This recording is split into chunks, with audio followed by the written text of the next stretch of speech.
નમસ્કાર, હું રાજ. આપ જોઈ રહ્યા છો સ્પાર્ક ટુડે ન્યૂઝ. ભરૂચના સાંસદ મનસુખ વસાવાએ ભાજપમાં ચાલતી ટકાવારી સિસ્ટમ અંગે જાહેર મંચ પરથી આક્ષેપ કરતા સામી ચૂંટણીઓ પહેલાં જ રાજકારણમાં ગરમાવો આવી ગયો છે. ભરૂચ જિલ્લામાં રાજકીય પરિસ્થિતિ ફરી એકવાર ગરમાઈ છે. સાંસદ મનસુખ વસાવા દ્વારા ભાજપના સ્થાનિક નેતાઓ સામે જાહેર મંચ પરથી કરવામાં આવેલા આક્ષેપો હવે ચર્ચાનો વિષય બન્યા છે. નેત્રંગ ખાતે યોજાયેલ મન કી બાત કાર્યક્રમ દરમિયાન મનસુખ વસાવાએ જિલ્લા પંચાયતના હોદ્દેદારો તેમજ ધારાસભ્ય રીતેશ વસાવાની નીતિઓ પર આકરી ટીકા કરી હતી. તેમના આ નિવેદનોનો વિડીયો સોશિયલ મીડિયામાં ઝડપથી વાયરલ થયો છે. સાંસદ વસાવાએ જણાવ્યું હતું કે ખાસ કરીને રાજપારડી સહિતના વિસ્તારોમાં બસ સ્ટેશન બનાવવાના બદલે શોપિંગ સેન્ટર બનાવવાના નિર્ણયનો વિરોધ કર્યો હતો. તેમણે આક્ષેપ કર્યા છે કે આવા પ્રોજેક્ટમાં ટકાવારી એટલે કે કમિશન સિસ્ટમ ચાલી રહી છે. વધુમાં તેમણે જણાવ્યું હતું કે જે પ્રથા પહેલાં કોંગ્રેસ અને બીટીપીમાં જોવા મળતી હતી તેવી જ પ્રથા હવે ભાજપમાં પણ પ્રવેશી ગઈ છે. આ નિવેદનોને કારણે સ્થાનિક ભાજપમાં આંતરિક અસંતોષ ખુલ્લેઆમ સામે આવ્યો હોવાનું ચર્ચાઈ રહ્યું છે. પક્ષના અન્ય નેતાઓ તરફથી હજી સુધી સત્તાવાર પ્રતિક્રિયા સામે આવી નથી, પરંતુ આવનારી ચૂંટણીઓને ધ્યાનમાં લઈને આ મુદ્દો રાજકીય રીતે મહત્વનો બની શકે છે. ગણજી વાંદરી પાસે આખો ડેમનો ભરાવો છે. પીવાના પાણીનો આખો પ્રોજેક્ટ ત્યાં બની ગયો છે. ટૂંક સમયમાં ચાલુ થયેલા નર્મદા જિલ્લાના ભરૂચ કેટલા બધા એરિયાને એ પાણી આપવાનું છે. એમાંથી જ એ જ પાણી ગણજી વાંદરીમાંથી આપણી કરજણમાંથી જે ડુમખલ વિસ્તાર જે છે ત્યાં નાખવાનું છે ને સીધું કરજણમાં આવે. જ્યારે કરજણમાં પાણી ઘટે, ગિરીશભાઈ, આખો સામાન્ય માણસને બી ખબર પડે તો કરજણ ડેમમાં પાણી ઘટે તો એ પાણી ત્યાં નાખી દેવાય તો અહીંયા પાણી પૂરતું થઈ જાય. ઉનાળામાં બી ધમધમે ને ગંગાપુર ડેમમાં પાણી ઘટે તો નર્મદા ડેમનું પાણી જે લીપ કરીને એમાં નાખી શકાય. એટલે આ માંગણી સરકારમાં છે. હવે સરકારમાં કેટલાક બેઠેલા લોકો જે ઉત્તર ગુજરાત ને સૌરાષ્ટ્રની જે લોબી જે છે કે નર્મદાનું એક ટીપું પાણી ઉપર નહીં આપવા દેવાનું, એમને અહીંયા પાણી વપરાય ત્યાં ઓછું પડે. સમજો રાજનીતિ, આ રાજનીતિ સમજો. કેમ ભાઈ, તમે સૌરાષ્ટ્રનો મને વાંધો નથી, આખા ગુજરાતને પાણી, પણ જ્યાં ડેમ બન્યો ત્યાં બી તો પાણી મળવું જોઈએ ને. અને જો આ મુદ્દા આપણે નહીં લઈએ ને તો આવનારા દિવસમાં વિરોધ પક્ષો લેશે. લોકો તમે ગમે એટલા કામ કરશો ને તમને છોડીને આવી આ વાત કરશે, તેમની બાજુ દોડી. આ રાજનીતિ છે ભાઈ, રાજકારણ છે. આ મનુષ્યનો સ્વભાવ એવો છે, જ્યાં મળે ત્યાં દોડે. વાત બી સાચી છે ને ભાઈ. નર્મદા ડેમ આપણા બાજુ બન્યો ને ગરડેશ્વર તાલુકાને પાણી નહીં. નર્મદા ડેમ આમ ડેમ ના ગરડેશ્વર તાલુકો ત્યાં પાણી નહીં. તમે દાહોદ ને આપ્યું. મારી જે માંગણી છે સરકારમાં, ગરડેશ્વર ને પણ પાણી મળવું જોઈએ, નર્મદાનું અને ડેડિયાપાડા, સાગબારા, વાલિયા, ઝઘડિયા, નેત્રંગ ને. મને એક અધિકારી કે મનસુખભાઈ આ કઈ તમે વાત કરો છો, શક્ય નથી. તે મેં કીધું હોશિયારી ના માર. તું મેં કીધું જે અધિકારી મેં કીધું હોશિયારી ના માર, તરના સમજણ પડતું રાજીનામું આપી દે, હું મારો માણસ બેસાડું. કારણ કે એમાં પણ મારા પણ માણસો આદિવાસી કેટલાક અધિકારીઓ એમાં બેઠા છે, એ મને માર્ગદર્શન આપે, એ સલાહ આપે કે આ પ્રોજેક્ટ આપણો તૈયાર જ છે ને. અમે તો ત્યાં જોયું છે, અમને પ્રોજેક્ટ તૈયાર જ છે. પાણી પેલું પાણી ખાલી મામા કરજણ ડેમમાં નાખવાનું એટલું જ જરૂર છે અને ત્યાં પ્રોજેક્ટ તૈયાર છે. પીવાનો પાણીનો જે આખો જે પ્રોજેક્ટ છે એ એક પાઇપ અહીંયા કરજણ ડેમમાં નાખી દેવાનું. 5 દિવસ પાણી છોડે તો પાણી ભરાઈ જાય ડેમ. પાણી કરજણ ડેમમાં નર્મદાનો ડેમના પાણી આવે તો એ આ જ પ્રોજેક્ટ વિસલખાડી પ્રોજેક્ટમાં, આ વિસલખાડી પ્રોજેક્ટમાં નેત્રંગ તાલુકાને પાણી મળે, ઝઘડિયા તાલુકાને પાણી મળે અને વાલિયા તાલુકાને પણ પાણી મળે. અને ક્યાંક કોઈક જગ્યાએ ઘટતું હોય તો કરજણની જે લાઈનો જે છે હયાત જે તૂટી ગઈ હતી, એ તૂટી ગયેલી લાઈનો પણ અગાઉથી આ મામા વખતથી આપણે પ્રયત્નો કરતા. તમને ખ્યાલ, તમે પત્ર લખાયો હતો કે ઝઘડિયા તાલુકાના લોકોને કરજણ મામા વખતથી આ પત્ર લખાયો હતો અને કરોડો રૂપિયા એ કેનાલોના રિપેરિંગના મળ્યા છે. એટલે ટ્રાઇબલ તાલુકા 3 નેત્રંગ, વાલિયા, ઝઘડિયા ત્રણ તાલુકાને સિંચાઈ રીતના કવર કરી શકાય. અને જો એક વસ્તુ તમે સમજી લેજો ભાઈ, બધા જાહેર જેમાં હોય તો ખેડૂતોના જે પ્રશ્નો છે સોલ્વ કરો ને તો ઓટોમેટિક જ તમારી સાથે નોકું રહે. અને આજે ખેડૂતોનો શું પ્રશ્ન છે? સિંચાઈનો હશે એટલે પશુપાલન ચાલવાનું. આપણા વિસ્તારમાં તમે જો આ ચાસોડમાં પાણીની સુવિધા છે એટલે કેટલા બધા પશુપાલન અને ડેરી ઉદ્યોગ કેટલું બધું ચાલે છે, કેટલું બધું લોકોને રોજગારી મળે છે. આપણે 5 વાગે કાર્યક્રમ રાખીએ તો કોઈ ના મળે, બધા ત્યાં કાર્યક્રમમાં જતા રહે. આ જે પ્રોજેક્ટો છે એ જે તે સમયે અમારા જ પ્રયત્નોથી મંજૂર કરાય. અને હમણાં આવેલા કેટલાક ધારાસભ્ય, કેટલાક મંત્રીઓ ઉદ્ઘાટન કરવાની માહિતી આપવા નીકળી પડે, મનસુખ વસાવાને સાઈડ પર. મને ઈરાદાપૂર્વક સાઈડ પર એટલા માટે કે મનસુખભાઈ હોય ને તો આ માંગણી કરે લોકોની વચ્ચે, મીડિયાની વચ્ચે. તો મારી માંગણી ખોટી છે ભાઈ, બોલવું પડશે તમારે. એ દિવસે તમારા હર્ષંગબેન બધાને કીધું ને આ મારા રાયસિંગભાઈ ની માંગણી છે. પાણી ચાલુ થઈ ગયું છે. હા, ચાલુ થઈ ગયું. હવે જો તમે સમજી લેજો બીજું, આ લોકો કે આ પાણી અહીંયા નહીં ચાલે, આ પાણી અહીંયા નહીં ચાલ્યું. આ મેં તે દિવસે પેલી એક વાત કરી મારા ભાષણમાં, મને તો તે દિવસે ભાષણ બી નહોતા કરવા દેવાના.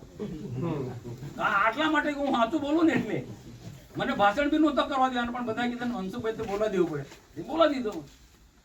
બોલાવટો એટલે સાચું તો કેવું જ પડે. જોજો મામા, આ તમે જોજો મેં એ ભાષણની અંદર એ વાત તમારા લોકો બધા કેવું પડે. આપણા લોકો બધા જે કામ ગણપતભાઈએ જે કામ કર્યું છે ગુજરાતનો આદિવાસી કોઈ નહીં કરી શક્યો. અમરસિંહ ચૌધરી હશે કે બીજા કોઈ બી હોય, બહુ મોટા નેતા થઈ ગયા હોય, એ બધા કરતા શ્રેષ્ઠ કામ જો કર્યું હોય આખા ગુજરાતમાં આદિવાસીઓમાં સારામાં સારું કામ કરતા હોય તો ગણપતભાઈ. એ મેં ભાષણમાં કીધું કઈ રીતના 2 મોંગરાને 20 કરોડ, એમના વખત 20 હમણાં 20 એટલે 40 કરોડ આપ્યા 2 મોંગરાને ગણપતભાઈના પ્રયત્નો ના કરવાને. મેં ઉલ્લેખ કર્યો. અને બીજી વાત કરીએ વિસલખાડીનો, એ કોને લાયા? ગણપતભાઈ. અને બીજું મેં વાત ભાષણમાં તમે કીધું હતું નેવાનું પાણી બાવા મોભે ચડાવે કીધું. આ નેવાનું પાણી તમે વિઝિટ કાર્ડ એક અગાઉ પણ મેં કીધું કે આ ઉકાઈ ડેમનો આખો લીપ ઇરિગેશનનો પ્રોજેક્ટ અમે તો ગયા છે.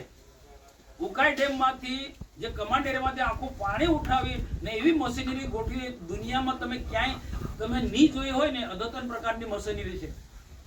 એ ત્યાંથી ડેમમાંથી પાણી ઉપાડી ઉપર ડુંગર પર પણ ડુંગરોમાં કેનાલે આપણા ઉમરપાડા તાલુકાના આખું સિંચાઈ કરાવે છે. અને ડેડિયાપાડા તાલુકાના 24 ગામ મને મળે છે. ભાઈ આપણા આમની માંગણી છે કે 10-15 ગામમાં આપણે પણ કવર કરી શકાય. પણ એ કેવું પડે સરકારમાં, એ માંગવું પડે. અમે તે દિવસે વાત કરી મેં, તો એના માટે આ વિચારણા હેઠળ છે. એટલે મારી જે માંગણી છે ને આખો હું પાર્લામેન્ટમાં પણ આ જ વાત મૂકું ગિરીશભાઈ, મારી પાસે રેકોર્ડ છે. પાર્લામેન્ટમાં બી આ જ વાત હશે. તમે ગમે એટલા રોડ રસ્તા બનાવશો, આ બનાવશો, કેટલા ટાઈમ તો 10-15 વર્ષ, આ કાયમ માટેની સુવિધા છે. આ નર્મદા ડેમ બને આખું ગુજરાત સુખી થઈ ગયું, એનો આનંદ છે આપણને. નર્મદા ડેમ બન્યો એમાં આખું ગુજરાત સુખી છે. પીવાના પાણીનો પ્રશ્ન સોલ્વ થઈ ગયો, સિંચાઈના પાણીનો પ્રશ્ન સોલ્વ થઈ ગયો. ઢોર ડાકર થી માંડીને બધાને આજે પીવાનું પાણી બધી રીતના મળે છે. તો ટ્રાઇબલ જે પોકેટ છે આ પાર્લામેન્ટમાં રેકર્ડ પર લાવેલો હું છે. અને હું નહીં તો ભવિષ્યમાં પણ કોઈ આ જોઈ શકશે.